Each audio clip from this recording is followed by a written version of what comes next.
এই রান্নাটা হয়ে গেলেই সবাইকে ডেকে খেতে বসিয়ে দেবা বৌমা। আচ্ছা মা, ঠিক আছে। মা, ও মা, এই বাঞ্চতটা এখানে কেন এসছে? তুই কার কথা বলছিস? এই যে মাসিমা, আমার কথা বলছি গো। আপনার ছেলেটা না খুব দুষ্টু, একটু ইয়ার কিউ বোঝে না বাবা গো বাবা। হ্যাঁ গো, তুমি আমার ভাইকে গালাগালি দিলে।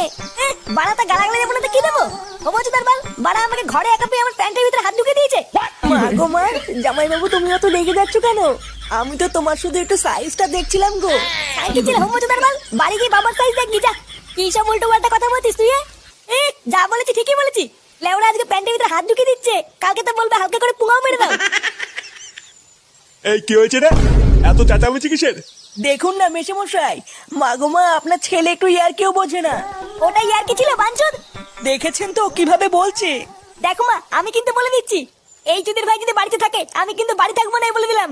চোরে বাচ্চা, তুই ঘর থেকে বেরিয়ে যা। আমরা কোনো কাজকর্মের বেলায় নেই, কোনো রোজগার পাতি নেই, আবার বড় বড় কথা। ও বাড়া, মায়ের থেকে মাসির দরদ বেশি, তাই তো? বাড়া এখন তো দেখছি আমার থেকে এই বাড়িতে এই হোমোচোদার দাম বেশি।